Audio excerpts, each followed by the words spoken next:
Students, आज हम इस वीडियो में जानेंगे बेसिक नॉलेज ऑफ मैनेजमेंट और साथ में इस लेक्चर में हम डिस्कस करेंगे डिफाइनिंग मैनेजमेंट कैसे डिफाइन किया जा सकता है, वेरिएशन इन मैनेजमेंट में क्या क्या वेरिएशंस हैं और मैनेजमेंट स्किल्स के बारे में जानेंगे कि मैनेजमेंट स्किल्स कौन कौन सी होती हैं। तो चलिए लेक्चर को शुरू करते हैं। सबसे पहले बात करते हैं कि डिफाइनिंग मैनेजमेंट को डिफाइन कैसे कर सकते हैं। तो अ सिंपल डेफिनेशन जो कि एग्जाम पॉइंट ऑफ व्यू से भी बहुत ज़्यादा इंपॉर्टेंट है, using resources in an efficient and effective way so that the end product is worth more than the initial resources.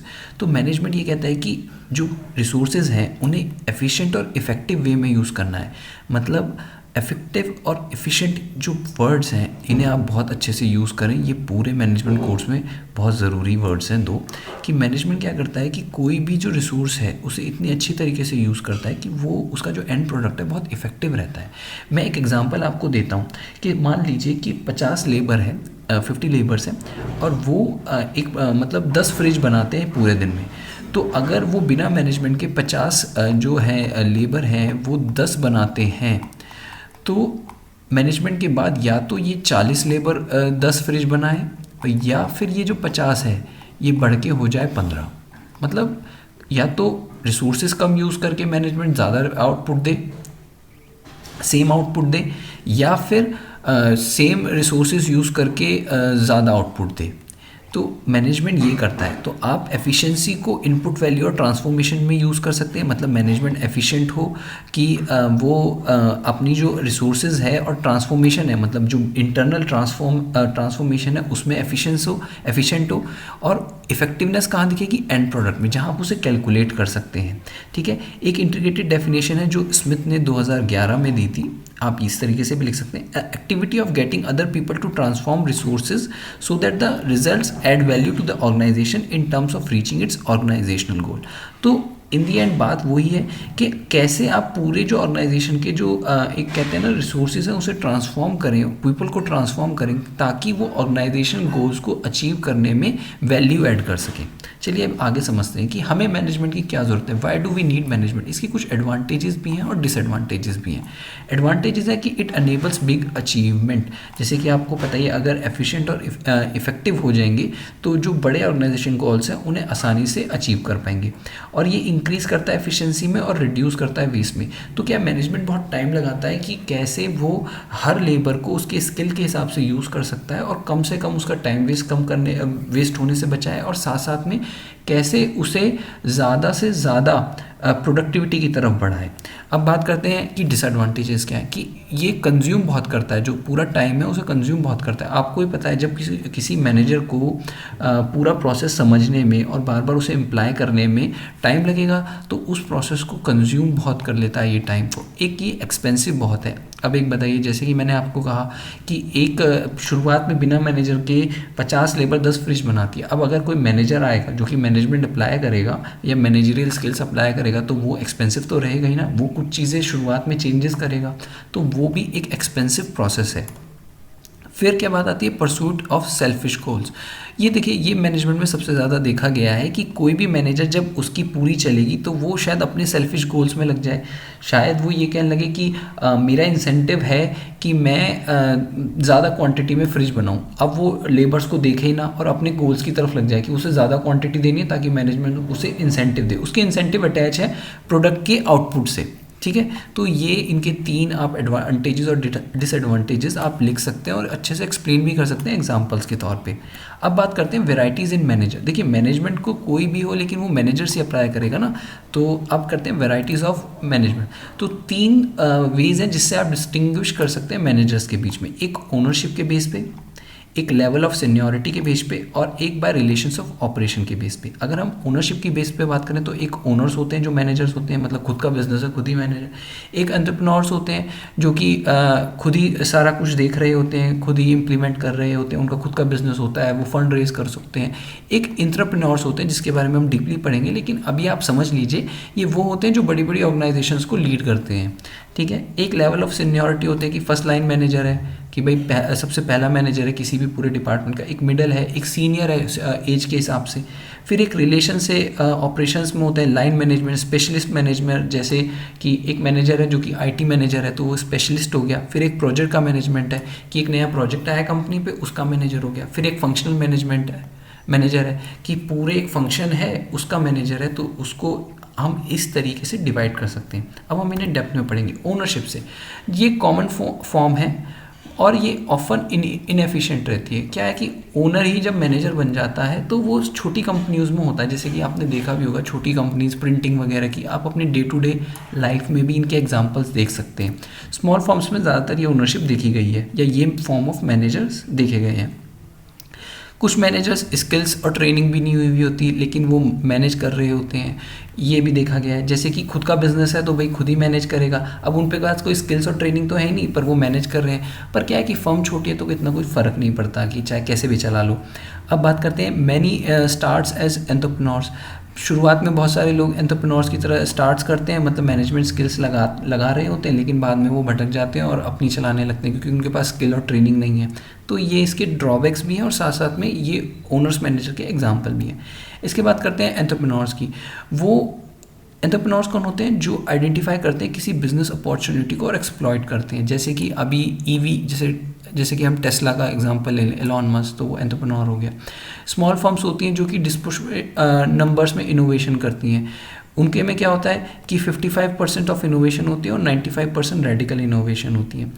क्या होता है कि हम एंटरप्रेन्योर्स उन्हें कह सकते हैं जो कि मतलब एक प्रॉब्लम को लेके सॉल्यूशन देते हैं और वो पूरी तरीके से ना इनोवेशन के बेस पे डेवलप होते हैं। जैसे कि एलॉन मस्क का अगर हम एग्जांपल लें तो उन्होंने टेस्ला बनाई, उस समय जिस समय ये लेके आए थे उस समय ईवी का कुछ भी नहीं था, तो ये एक तरीके से एंटरप्रेन्योर हो गए और साथ में इनकी जो इनोवेशंस थी वो बहुत ऊपर थी। लेकिन इस बिज़नेस में क्या होता है कि 60 to 80% फेल हो जाते हैं स्मॉल बिजनेस, क्योंकि इसमें बहुत ज़्यादा रिस्क लेना पड़ता है, साथ में इनोवेशन को हैंडल करना पड़ता है, उसमें पैसे लगाने पड़ते हैं R&D में। तो ये हो गया एंटरप्रेन्योर टाइप की ओनरशिप का एग्जाम्पल। अब आते हैं इंटरप्रेन्योर्स, जो कि सिमिलर टू एंटरप्रेन्योर्स होते हैं पर वो काम कर रहे होते हैं किसी लार्ज ऑर्गेनाइजेशन के लिए। जैसे कि ये डाइसन का जो प्रोडक्ट है ये बनाया है, या फिर ये PS5 की कंपनीज़ के जो CEOs वगैरह होंगे वो काम कर रहे हैं और डेवलप भी कर रहे हैं, लेकिन वो किसी लार्ज ऑर्गेनाइजेशन के पार्ट हैं। उनका खुद का बिजनेस नहीं है, वो एक लार्ज ऑर्गेनाइजेशन के पार्ट हैं। अब बात करते हैं 5 टैक्टिक्स टू गेट स्टार्टेड। तो कैसे एंटरप्रेन्योरशिप को आप स्टार्ट कर सकते हैं कि एक स्टार्ट बिजनेस करो, या फिर एक बिज़नेस को बाय आउट कर लो, एक फ्रेंचाइजी बाय कर लो, या फिर यूनिवर्सिटी और लार्ज फर्म के साथ अटैच हो जाओ और फिर उसको स्टार्टअप कर लो, या पूरी तरीके से एक नई चीज़ लेके आ जाओ। ये इस तरीके से एंटरप्रेन्योरशिप पे आप स्टार्ट कर सकते हैं। एंटरप्रेन्योरशिप को अगर और एक्सप्लोर करें तो इसमें फ़ंड को ऑब्टेन करने के लिए क्या सोर्स होते हैं? एक तो डेट फाइनेंसिंग होती है, आप बैंक से पैसा ले सकते हो, आप इंटरेस्ट ले सकते हो, हाई इंटरेस्ट ले सकते हो, पर इसमें रिस्क ऑफ फेलियर होता है। नो लॉस ऑफ ओनरशिप होता है इसमें। मतलब डेट फाइनेंसिंग कैसे कर सकते हो आप? इस तरीके से, इन 3 पॉइंट्स की वजह से। इक्विटी फाइनेंसिंग कैसे कर सकते हो? स्पेशलिस्ट बैंक या वेंचर कैपिटल्स के फंड रेज कर सकते हो आप, और साथ में नो डेट रीपेमेंट और इंटरेस्ट और एडवाइस का फ़ायदा हो जाता है। फिर एक शेयर्ड ओनरशिप कर सकते हो, अपनी प्रमोटर जो ओनरशिप है वो थोड़ा बहुत सेल कर सकते हो, या आप किक स्टार्टर वगैरह पे क्राउड फंडिंग कर सकते हो कि जो भी प्रोडक्ट हम बनाएंगे उसके शुरुआत के इनिशियल प्रोडक्ट बहुत सस्ते में देंगे, वो आपको देंगे, तो आप हमें शुरुआत का फंड दो। आप इन पे जा सकते हो और आप अच्छे से इन्हें एक्सप्लोर कर सकते हो किक स्टार्टर वगैरह को, ठीक है। उसके बाद हम बात करते हैं by level of seniority, by level. First line manager, तो ये narrow range of responsibility with clear objective. जैसे कि जूनियर मैनेजर होते हैं, सुपरवाइजर होते हैं, या टीम लीडर होते हैं, वो फर्स्ट लाइन ऑफ मैनेजर होते हैं। फिर मिडल होते हैं जो कि large number of responsible for license and coordination, department के जो हेड होते हैं या डिस्ट्रिक्ट मैनेजर होते हैं, तो वो मिडल मैनेजर्स होते हैं। अब आते हैं सीनियर, जो कि प्रेसिडेंट या चीफ CEO होते हैं, जो कि सारे बड़े डिसीजन लेते हैं और पूरी ऑर्गेनाइजेशन का डायरेक्शन सेट करते हैं। तो आप इसे याद कर सकते हो FM और S से, FMS से आप इसे याद रख सकते हैं। उसके बाद करते हैं बाय रिलेशन टू ऑपरेशंस। तो जैसे ऑपरेशन से रिलेशन में जो मैनेजर्स होते हैं। अब बात करते हैं लाइन मैनेजर्स की। Directly responsible for producing goods and services, often called production and operation managers. जो लाइन मैनेजर्स होते हैं, पूरी एक लाइन के एक मैनेजर होता है, जैसे पूरी एक लाइन सेटअप कर दी कि ये काम करेंगे, तो उसका एक पूरा लाइन मैनेजर, पूरी उसकी सप्लाई चेन का। अब बात करते हैं स्पेशलिस्ट मैनेजर की। जैसे एक HR होता है, IT होता है, ये मैंने आपको पहले ही बताया। तो इंटरनल क्लाइंट्स होते हैं, having line managers as internal clients, providing enabling and service and advice, तो वो होते हैं स्पेशलिस्ट मैनेजर। फिर बात करते हैं प्रोजेक्ट मैनेजर्स की। पूरा एक प्रोजेक्ट है जो कि डिस्क्रीट में डेवलप हो रहा है, या फिर शॉर्ट पीरियड के लिए कोई इंटरिम मैनेजर बना दिया इस पर्टिकुलर प्रोजेक्ट के लिए, जैसे कि फर्म को एक नया सॉफ्टवेयर बनाना है तो उसके लिए एक मैनेजर अपॉइंट कर दिया कि भाई अब तुम इसे हेड करोगे, तो उससे कहते हैं प्रोजेक्ट मैनेजर। अब कहते हैं मैनेजमेंट की स्किल्स के बारे में बात करते हैं कि मैनेजमेंट की स्किल्स क्या होनी चाहिए। तो कर्ट्स ने 1974 में composition of skills deferred by management level कहा है। अमाउंट ऑफ स्किल्स रिक्वायर्ड की बात करिए, और साथ में फर्स्ट लाइन मैनेजर्स में क्या होनी चाहिए, अमाउंट ऑफ स्किल्स, मिडिल में क्या होनी चाहिए और सीनियर में क्या होनी चाहिए। तो फर्स्ट लाइन मैनेजर्स में देखा जाए तो टेक्निकल और ह्यूमन इंटरपर्सनल स्किल और कंसेप्शनल और स्ट्रेटेजिक कम होनी चाहिए, ये कम भी चलेगी लेकिन ये ज़्यादा चाहिए, ये दोनों चीज़ें। मिडिल में जैसे कि नाम है, इन तीनों का एक सर्टेन प्रोपोर्शन चाहिए, ठीक है। लेकिन सीनियरिटी में टेक्निकल स्किल नीचे हो जाती है, कोई इशू नहीं है, लेकिन ह्यूमन की स्किल सबसे ज़्यादा, लेकिन स्ट्रेटेजिक और पॉलिटिक्स को हैंडल करने की स्किल सबसे ज़्यादा होनी चाहिए। ये आप इस तरीके से समझ सकते हैं, बहुत आसानी से याद कर सकते हैं इसे, कि जो सीनियर है उसे किस तरीके के डिसीजन लेने के लिए ज़्यादा ज़रूरी पड़ेगा। ऑब्वियसली सीनियर को ज़रूरत पड़ेगी कि वो स्ट्रेटेजिक और पॉलिटिकल डिसीजन ले, कंसेप्चुअल डिसीजन ले, ताकि वो फर्म के जो आउटसाइड चैलेंजेस हैं उन्हें फेस कर सके। अब उसे ये कोई ज़रूरत पड़ेगी कि मुझे आज बैठ के सॉफ्टवेयर बनाना है, वो तो फर्स्ट लाइन मैनेजर का काम है जो नीचे अभी उसने रखे हैं। इसी तरीके से मिडल वाले के ऊपर दोनों तरफ का भार रहेगा, उसे फर्स्ट लाइन भी देखना पड़ेगा और उसे रिपोर्ट करना पड़ेगा सीनियर को, और सीनियर के कम्युनिकेशंस को उसे रिपोर्ट करना पड़ेगा फर्स्ट लाइन को। तो उसको सबका एक बैलेंस चाहिए। वहीं फर्स्ट लाइन को क्या है, अपने काम से मतलब है, उसे ये वाले डिसीजन बहुत कम लेने को पड़ते हैं, तो इसलिए उसका इन्वॉल्व से कम से भी काम चल जाता है। अब बात करते हैं नेचर ऑफ मैनेजरियल वर्क।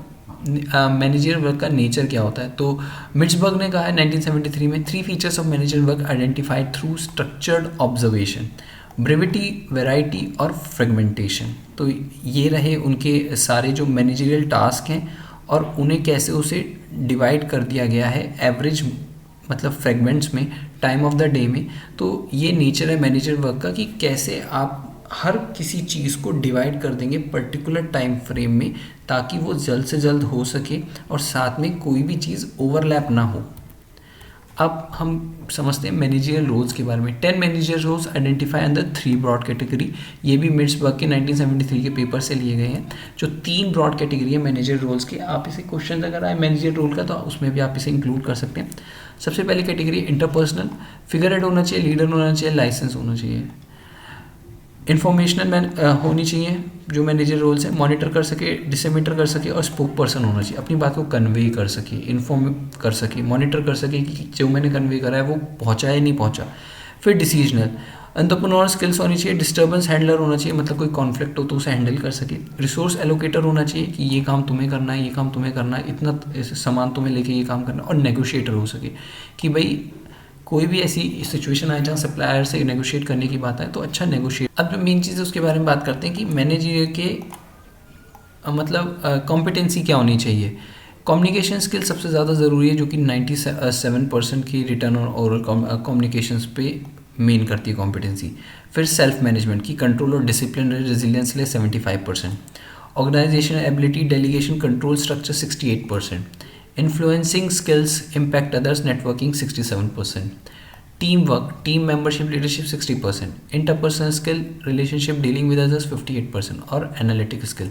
तो सबसे ज़्यादा जो हमने ज़रूरी स्किल देखी है मैनेजमेंट की, वो जो हमने देखी है वो कम्युनिकेशन है, ठीक है। और वहीं उसके बाद आती है सेल्फ मैनेज, खुद को कैसे कंट्रोल करना है, खुद को कैसे डिसिप्लिन रखना है।